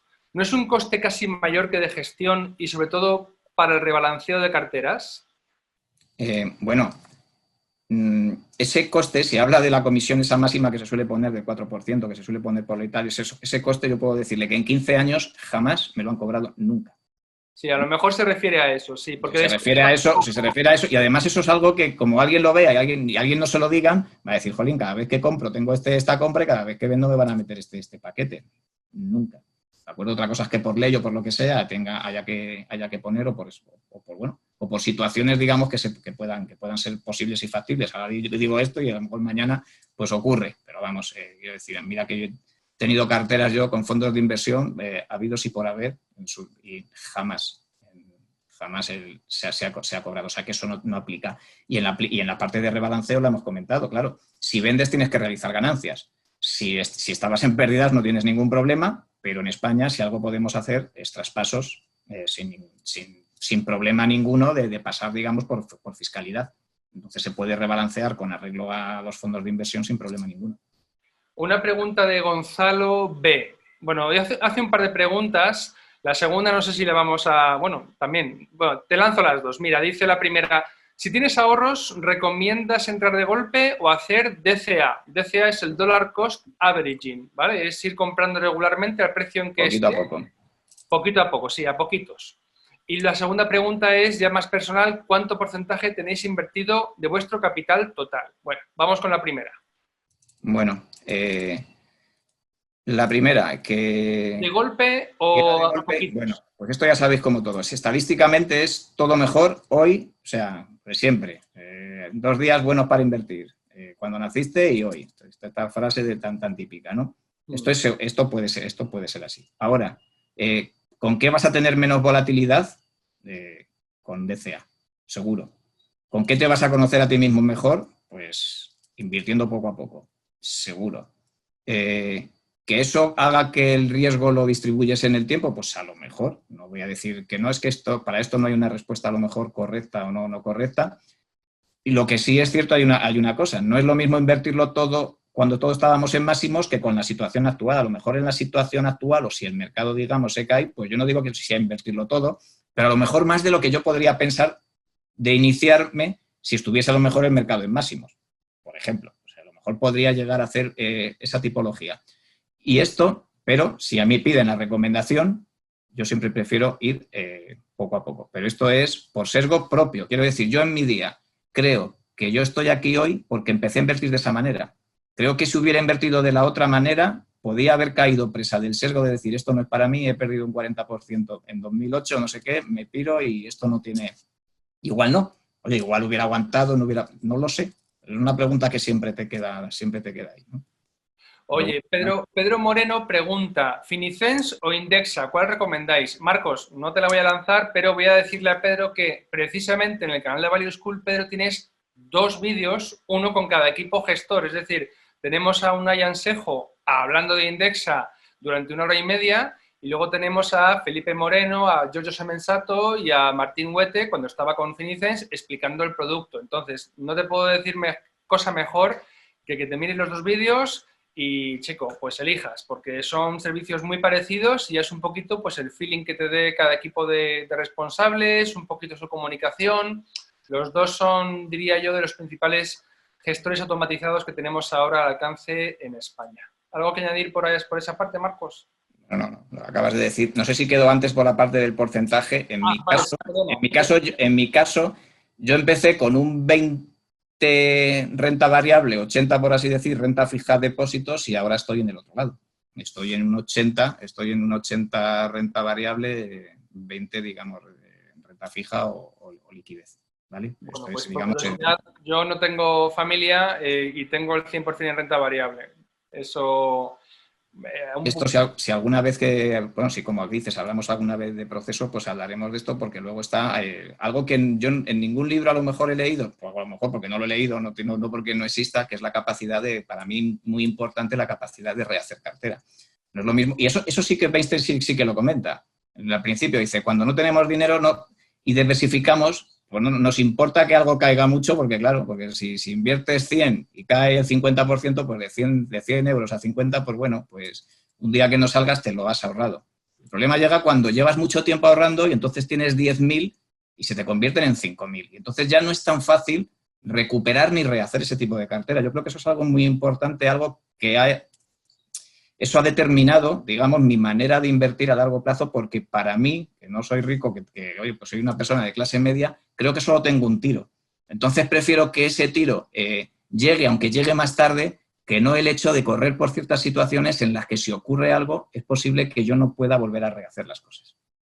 Muy interesante esa noción. De hecho, me parece, Marcos, que en la lista de recursos para la primera sesión del curso El Inversor Consciente nos pusiste un artículo donde hablabas de eso. Efectivamente, sí, sí. Creo que lo he leído ahí y me interesó muchísimo esa idea de rehacer mi cartera si vienen mal dadas. Bueno, Efectivamente, sí. otro día hablamos de eso porque me parece un tema interesantísimo. Nunca lo había planteado, nunca lo había visto hasta que no leí ese artículo tuyo. Sí, sí, bueno, pues tengo que decir que con ese artículo que en Finet, con Vicente Baró, pues me regalaron un libro, gané un premio por esa situación, sí, sí. Pero a mí me parece algo bastante, para mí, ha determinado eso mi forma de hacer la cartera, porque claro, porque el que es capaz de rehacerla, por ingresos o por lo que sea, que esa es otra de las cosas, estamos muy preocupados por cómo invertimos, a lo mejor teníamos que estar más preocupados por cómo ingresamos más. Esa es otra de las cosas, otro de los pilares. Claro, que no se habla, digamos, dentro de la inversión porque hablamos de cómo capitalizar nuestro ahorro.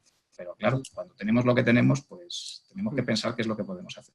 Claro. Jesús Espejo, Jesús tiene una pregunta, bueno, ya que hablamos del tema de la jubilación en algún momento, nos dice que si tuviéramos un horizonte largo de 25 o 30 años más de trabajo y pudieses elegir, ¿seguirías aportando al sistema público de pensiones o preferirías recibir ese dinero bruto e invertirlo por tu cuenta? Bueno, yo le diría a Jesús que estamos obligados, es decir, no tenemos esa opción. Pero bueno, si tuvieras esa opción. Claro, si tuviera esa opción sabiendo lo que hay y sabiendo lo que han hecho con la hucha de las pensiones, preferiría tenerlo yo. Claro. Si hubiera esa opción y hicieran algo como hace el Fondo Soberano de Noruega, pues no tendría y estaría feliz en que el Estado me lo gestionara. Claro, claro, claro. Dice Javier González de Belandia, se habla de lo bien que lo hace la gestión pasiva en el SP500, pero los índices europeos no tienen esa forma creciente. ¿También funcionan a largo? ¿Qué pasaría con el SP500 ajustado al euro? ¿También tiene rentabilidad estable creciente? No, eso pues mira, podríamos verlo mejor en otras diapositivas y en el curso lo estábamos comentando. Si a largo plazo el SP500 hace un 10%, luego intenta buscar un 10% en cada uno de los 50 años y verás que ese 10 no aparece por ningún lado. La media es así, pero luego después los saltos de la misma manera. Claro. En el euro, en los últimos, no sé si eran no me acuerdo ya los plazos que puse, pero vamos, creo que eran más allá de 30 años, el Eurostock 600 ha hecho un 9,6, muy parecido. Es que, una vez más, volvemos otra vez a los sesgos. Acabo de decir que es que en 2003 a 2007 lo que daba rentabilidad era la bolsa española. Y por entonces esa pregunta hecha al revés te dirían, ¿pero qué haces invirtiendo en el SP500? Que eso no da nada. O sea, porque la bolsa española, pues vamos, ¿no? hace un doble dígito, pero vamos, el peor lo hace. Bueno, pues es que ese tipo de cosas ocurre y en Europa no va a ser distinto. Es que en el largo plazo ocurrirá. Lo que no sabemos es cuándo, porque al final lo que estamos invirtiendo son en empresas que son rentables, que tienen un negocio y que al final se pondrán en precio por unas operaciones privadas que pagarán rendimientos y flujos de capital o valores de beneficios muy parecidas. O sea, va a hacer un símil con el virus, que no hace distinción entre razas, pues cuando se compran las compañías no se hace distinción entre países. De los múltiplos que se pagan, cuando se pagan por lo mismo. Y además acabo de decir un poco, si en el IBEX 35 la gente hubiera hecho, te sacas caro ciertos bancos, que por eso muchos fondos han ido muy bien en España. Pero es que si hubieras tenido, pues eso, que no son ni acciones raras, Enagas, Iberdrola, Red Eléctrica, Grifols, vamos, te hubiera ido fenomenal. Vamos. Miguel Díaz tiene un comentario, dice, yo es que eso del concepto de la libertad financiera se me escapa, no logro entenderlo. ¿Significa ahorrar para cuando tengas unos 50 años tener 100.000, 200.000 o 300.000 euros para empezar a gastarlos? Bueno, yo tampoco... Hay mucha gente que se plantea el tema de la inversión como una independencia financiera. Yo no me lo planteo de esa manera. Yo siempre me he planteado el tema de poder ahorrar viviendo de manera razonable, pues para vivir lo más tranquilo. Para mí ser rico no es tener mucho dinero. Para mí ser rico es estar en paz y en tranquilidad, que cada uno después tiene su manera de serlo. Entonces, sé que como nos hemos dado un sistema en el que el capital, pues tienes cosas, adquieres, digamos, las cosas que tenemos alrededor, pues yo estoy muy tranquilo sabiendo que pase lo que pase o teniendo, digamos, mi familia, ocurra, digamos, un evento, por ejemplo, pues como pueda estar el tiempo suficiente viviendo de manera razonable y en tranquilidad sin que me ocurra nada. Entonces, y por eso es, digamos, por lo que lo hago, pero bueno, habrá gente que pueda hacerlo por decir, pues yo estoy harto de mi trabajo, quiero trabajar estos años tal, para luego irme pues al campo. Pues muy bien. Otra gente a lo mejor puede pensar eso y decir, yo no quiero trabajar, pero a lo mejor trabajo las horas que yo quiero. Es que el hecho de que cuál es el objetivo por el que cada uno ahorra o por el que cada uno quiere tener mayor capital es tanto como personas puede haber en el mundo. Entonces, ojo, como el hecho de no ahorrar. Alguien puede plantear por qué yo voy a privarme ahora de algo que puedo hacer con esta edad para dentro de X años y dentro de X años no sé lo que va a pasar. Yo creo que lo he comentado al principio y ahora. Yo cuando empecé a los 30 tenía una visibilidad de llegar a los 50, pero cuando llegas a ese tipo de edades, pues ya muchas veces, esto me lo dice mi padre, dice, ¿y si dentro de 20 años lo que haces no funciona? Digo, si dentro de 20 años no funciona, significaré que estaré aquí. Pues fíjate, que no funcione. O sea, bastante es que esté. Muy bien. Delfín Pérez pregunta, ¿cuál sería la mejor manera de invertir en un único fondo índice global que sea realmente global y no, como veo casi siempre, con los Estados Unidos sobreponderados hasta un 65%? Gracias y saludos desde Tenerife. Bueno, pues a lo mejor en un solo índice no es tan fácil como se piensa. Y tampoco tan difícil como él comenta.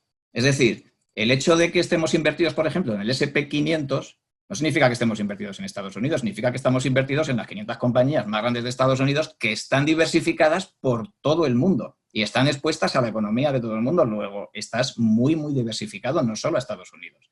Estás diversificado en todo el mundo. Es decir, Coca-Cola se vende en Estados Unidos, pero se vende en cualquier sitio. Entonces, ya estás expuesto a eso. Por eso yo cuando antes me han preguntado antes que qué fondos, he dicho unos cuantos. Bueno, porque además de a lo mejor de estar por las compañías, a lo mejor también quiero estar, no, aunque estén internacionalizadas, también las quiero de otro punto.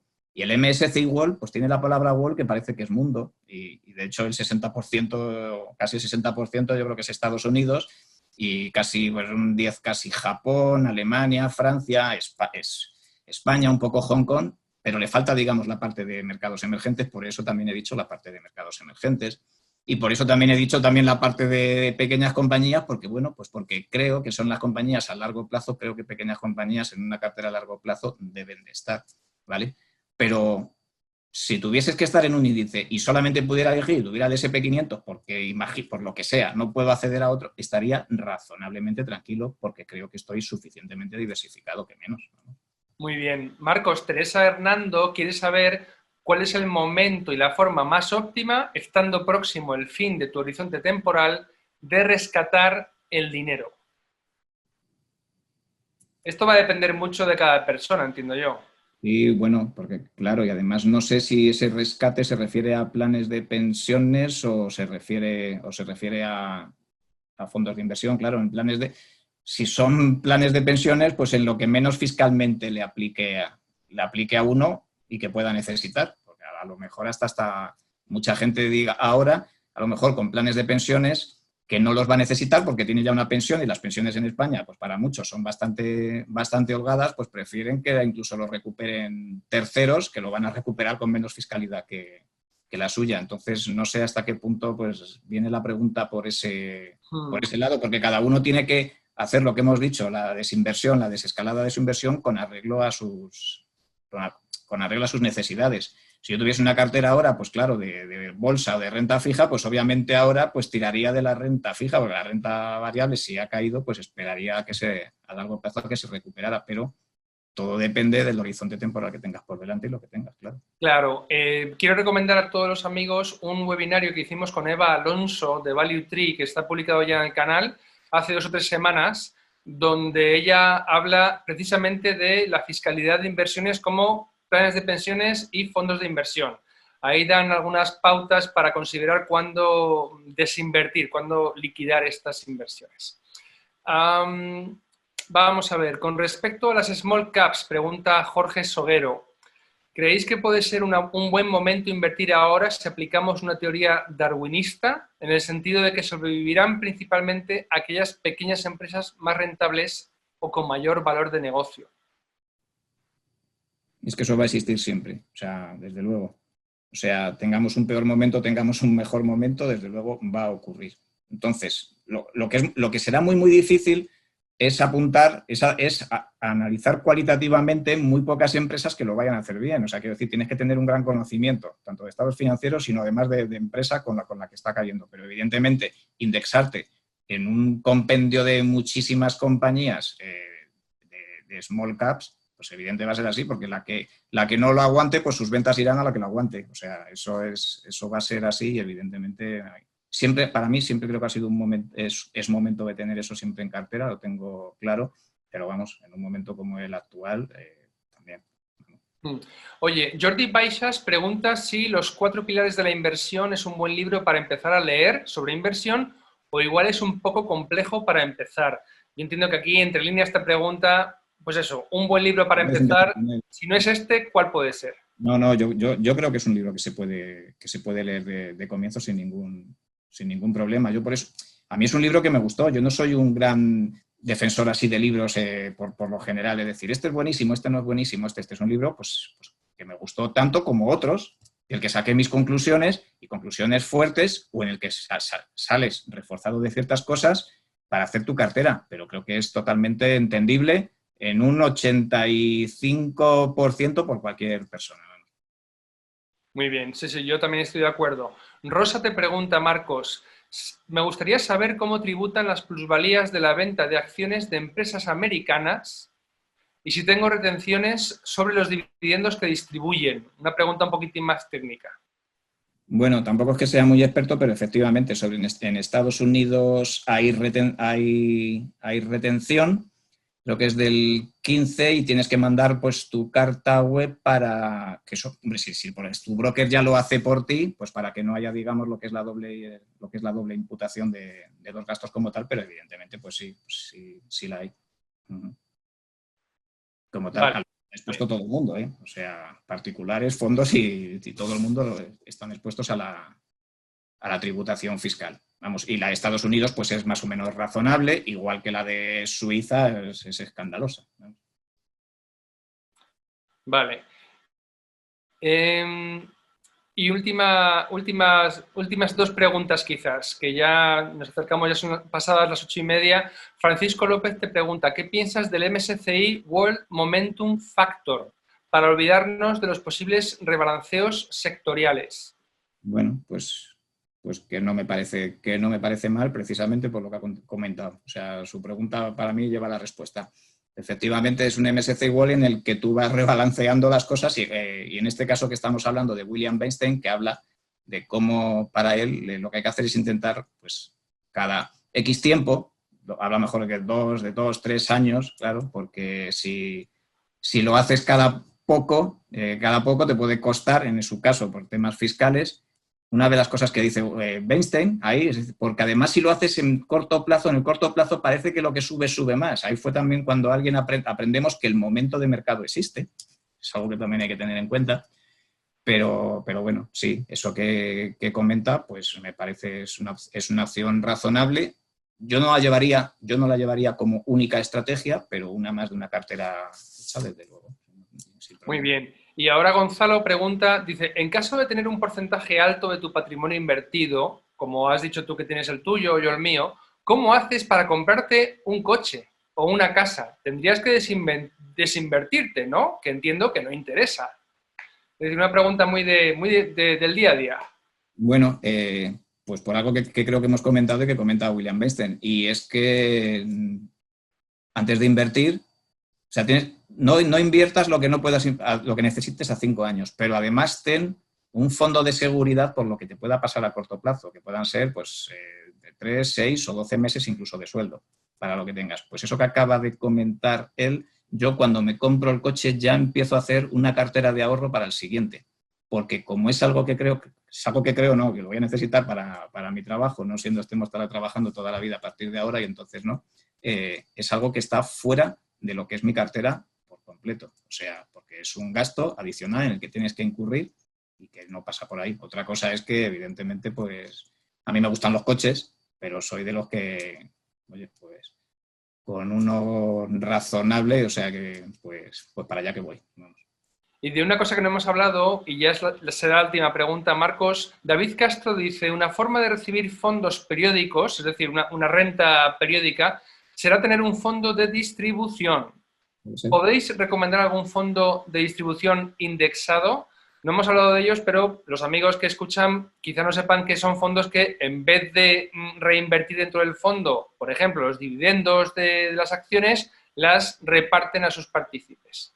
Sí, bueno, pues yo ahí quizás a lo mejor, en ese sentido, a lo mejor más que fondo de inversión, pues ETFs de la casa de SPDR que reparten y que están invertidos en empresas aristócratas, o sea, que reparten dividendos, pues yo creo que es una acción razonable.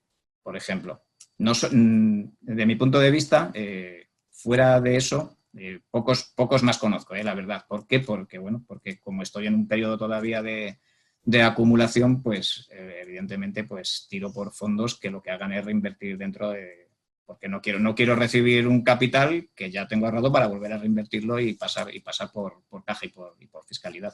Claro, pasar por caja, es que esa es la clave, ¿no? Todas esas distribuciones hay que pagar impuestos, con lo cual, pues desde un punto de vista fiscal, no es eficiente. Que si al final las necesitas, a lo mejor esta persona las necesita porque las necesita para complementar algo, bueno, pues esa puede ser una opción. La casa Threadneedle, que tiene fondos de small caps muy, muy interesantes, tiene sus versiones en acumulación y en distribución muy interesantes al respecto, pero vamos, yo el que en su día cuando lo estuve mirando a mí me gustó mucho el ETF de SPDR, de la casa SPDR que reparte grandes dividendos de aristócratas me parece razonable.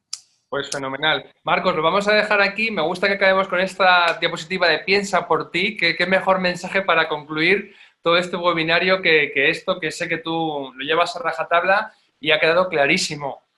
William Bernstein, en los 4 pilares de la inversión, libro totalmente recomendable. Hemos hecho un resumen bastante exhaustivo con mucha más información que ha aportado Marcos, que para eso le invitamos como un experto inversor particular. Marcos, muchísimas gracias por estar siempre con tan buena disposición a ayudarnos en Value School a difundir estos principios de educación financiera tan necesarios y que tanto nos pueden aportar a largo plazo. No, gracias a vosotros y lo que se puede, vamos, porque leo y saco mis propias conclusiones que para nada tienen que ser las más acertadas, por supuesto. No, pero son muy sensatas, que es lo que buscamos. Y a todos vosotros, la semana que viene os emplazamos a un nuevo webinario. Acordaos de que tenéis todos ya publicados en la página web de Value School, los 5 de este mes. Reservad vuestra entradita, os suscribís, os llegan los enlaces al correo electrónico y también acordaos de que para estar al tanto de todo lo que hacemos, nada mejor que suscribiros a los boletines que mandamos, que no spameamos ni hacemos nada, mandamos como 3 más o menos al mes, o sea que tampoco es tanto, y siempre con ideas y con novedades que creemos que os interesan. Id al canal de Value School en YouTube para ver todos los vídeos que vamos depositando allí, muchos de ellos se han mencionado en este webinario. Si os gustan, dadle al like, suscribíos, que es importante para nosotros. Y nada, buenas noches, cuidaos mucho, no bajéis la guardia, que esto del coronavirus parece que va para largo y nos vemos la semana que viene. Hasta entonces, salud para todos. Adiós, Marcos. Venga, hasta luego, muchas gracias.